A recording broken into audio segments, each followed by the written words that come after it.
আসসালামু আলাইকুম, welcome back to Anamika's kitchen. আমাদের আজকের রেসিপি ভেজিটেবল রোল। একদম দোকানের স্টাইলে তৈরি করে দেখাবো আজকে আপনাদের। এটা কিন্তু খেতে হুবহু দোকানের যে রোলগুলো কিনতে পাওয়া যায় সেগুলোর মতোই হয়, আর বানানো খুবই সহজ এবং উপকরণও কিন্তু সব কিছু হাতের কাছেই আছে।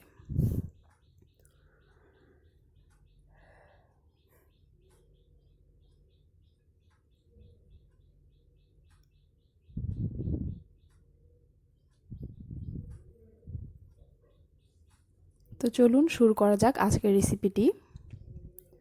ভেজিটেবল রোল তৈরি করার জন্য আমি এখানে নিয়ে নিয়েছি 1 কাপ পরিমাণ ময়দা। আপনারা চাইলে এটা আটা দিয়েও করতে পারবেন।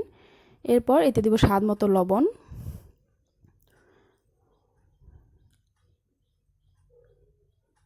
এরপর এতে দিচ্ছি 1 চা চামচ পরিমাণ চিনি। চিনিটা দিলে এটা একটু খেতে মিষ্টি মিষ্টি লাগে, খুব মজা লাগে।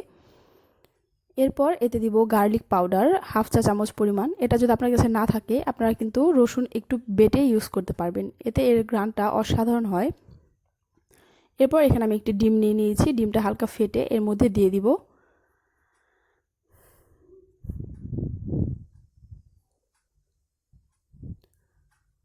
এরপর এতে দিব পানি। এখানে আমি 1 কাপ ময়দার জন্য প্রায় 1.5 কাপের মতো পানি ইউজ করেছি, আপনাদের একটু কম বেশি লাগতে পারে। একটা মোটামুটি ঘন একটা ব্যাটার তৈরি করে নিব, খুব পাতলাও না এবং খুব ঘনও না। আপনাদের দেখিয়ে দিচ্ছি ব্যাটারটা ঠিক এরকম হবে।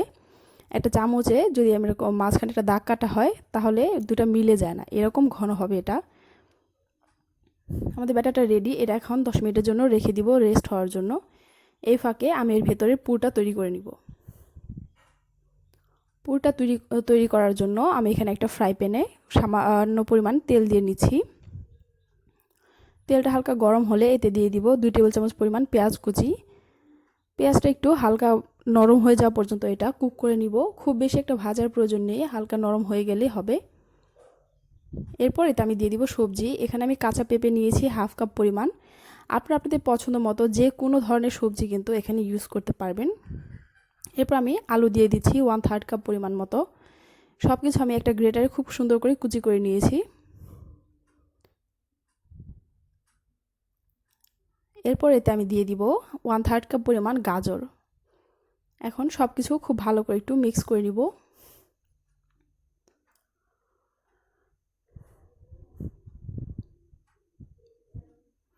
এখানে আমি কয়েকটা মরিচ দিয়ে দিয়েছি ঝালের জন্য। মরিচগুলো আমি আনাম দিয়েছি, কারণ এটা আমি পরে রান্না করার পর তুলে ফেলে দিব।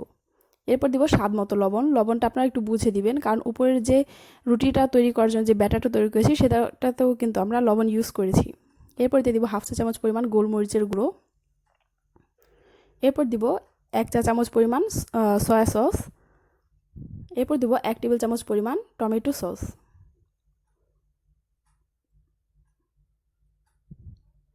এরপর সব কিছু খুব ভালো করে মিক্স করে এটা রান্না করে নিব। এখানে পানি ইউজ করব না, কারণ এটা পানি ইউজ করলে একদম গলে যাবে। এটা আমরা ভাজি যেরকম করি আলু ভাজি ঠিক সেরকম করে করব, নেড়ে চেড়ে। ঢাকনা দিয়ে ঢাকার প্রয়োজন নেই, আর এটা আমি যেহেতু কুচি করে কেটেছি তাই এটা খুব সহজেই রান্না হয়ে যাবে। এরপর এটা এভাবে নেড়ে চেড়ে রান্না করে নিব 5 থেকে 10 মিনিটের মতো। এরপর এটা আমাদের হয়ে গেছে। এখন একটা বাটিতে আমি এগুলো তুলে নিব। এটা এখন এক সাইডে রেখে দিব ঠান্ডা হওয়ার জন্য। এই ফাঁকে আমরা এর উপরের লেয়ারটা তৈরি করে নিচ্ছি। এর জন্য একটা ফ্রাই প্যানে আমি কিছু তেল ব্রাশ করে দিচ্ছি। আপনাদের সেই ব্রাশটা না থাকলে আপনারা কিন্তু টিস্যু দিয়েও এটা তেলটা ব্রাশ করে দিতে পারবেন। এরপর এখানে 1/3 কাপ পরিমাণ মতো ব্যাটার নিয়েছি আমি, নিয়ে এভাবে এর উপর ছড়িয়ে দিব। দিয়ে এভাবে প্যানটা ধরে এটা একটা গোল শেপ করে নিব, যতটুকু পাতলা করা যায় আর কি। চাইলে আপনারা চামচ দিয়ে যে চামচ দিয়ে এখানে ব্যাটারটা দিয়েছি সেটা দিয়েও কিন্তু এটা পাতলা করে দিতে পারেন। যেভাবে আমরা চাপড়ি করি ঠিক সেভাবে আপনাদের সুবিধা মতো আপনারা করে নেবেন। আর এ পর্যায়ে চুলাটা একদম লোতে আছে, যদি বেশি হাই হিটে দেওয়া হয় এটা কিন্তু পুড়ে যাবে নিচে। এরপর অপেক্ষা করব উপরটা পুরোপুরি হয়ে যাওয়া পর্যন্ত। উপরটা হয়ে গেলে এভাবে এটা উল্টে দিয়ে 10 থেকে 12 সেকেন্ড ওয়েট করব, তারপর এটা তুলে নিব। ব্যাস, এটা হয়ে গেছে। এভাবে আমি সবগুলো তৈরি করে নিব। আমি আপনাদের আরেকটু তৈরি করে দেখাচ্ছি। এভাবে যদি আপনারা যতটুকু পাতলা বা মোটা চান, তবে এটা বেশি পাতলা বা বেশি মোটা না করাই ভালো, একটা মিডিয়াম সাইজের একটু মোটা করে রাখাই ভালো। বেশি মোটা করলে এটা ভাঁজ করার সময় কিন্তু ভাঁজ হতে চাইবে না, খুলে যাবে।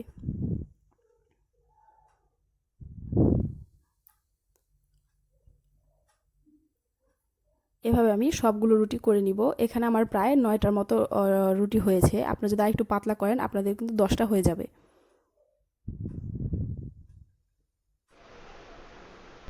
সবগুলো রুটি তৈরি করা হয়ে গেছে। এখন সব কিছু একসাথে তৈরি করে নিব। এর ভেতর পুরটা ভরে আমরা রোলটা তৈরি করে নিব। তৈরি করার আগে এখানে আমি আরেকটা ব্যাটার তৈরি করে নিয়েছি। এখানে আমি 1/3 কাপ পরিমাণ ময়দা দিয়ে তার মধ্যে দিয়ে দিচ্ছি পরিমাণ মতো পানি, একটা পাতলা ব্যাটার তৈরি করব।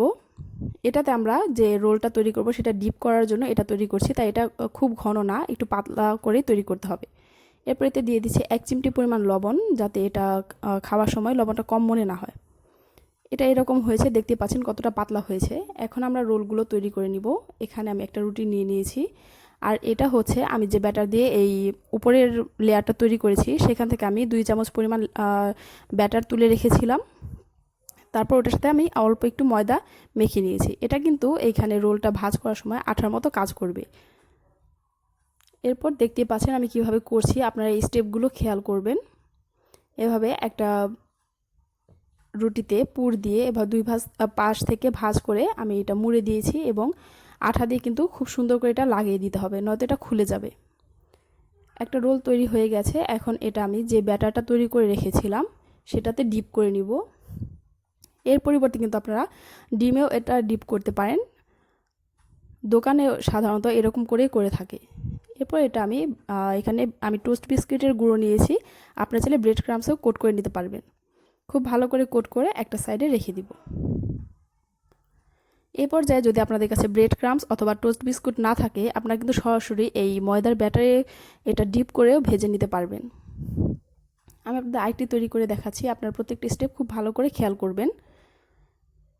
আর এটা যদি আপনারা ফ্রিজিং করতে চান বা সংরক্ষণ করতে চান, তাহলে আপনারা এভাবে সবগুলো রোল তৈরি করে বিস্কিটের গুঁড়োতে ডিপ করে কোট করে তারপর একটা সরাসরি এরকম করে ডিপে রাখবেন।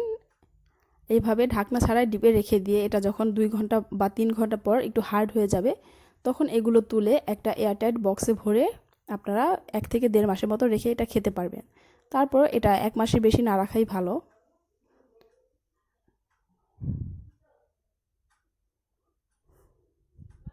এভাবে একটা এয়ারটাইট বক্সে ভরে কিন্তু ডিপ ফ্রিজে রেখে দিতে পারবেন। আমি আমার রোলগুলো ভেজে নিচ্ছি। ভেজে নেওয়ার জন্য এখানে আমি একটা সসপ্যানে পরিমাণ মতো তেল দিয়ে নিয়েছি। এটা ডুবো তেলে ভাজতে হবে, তাই তেলের পরিমাণটা একটু বেশি নিতে হবে। এরপর এতে আমি রোলগুলো দিয়ে দিব। চুলার আঁচটা কিন্তু এই পর্যায়ে হাই থেকে মিডিয়ামে আছে, কারণ এটার ভেতরে যা পুরটা দিয়েছি বা উপরের লেয়ারটা সব কিছু কিন্তু কুক করা। এটা এখানে আর বেশিক্ষণ কুক করার দরকার নেই। উপর শুধু একটা ব্রাউন কালার চলে আসলেই এটা তুলে নিতে হবে। একটা ক্রিস্পি আর ব্রাউন কালার যখন আসবে তখন এটা আমরা তুলে নিব।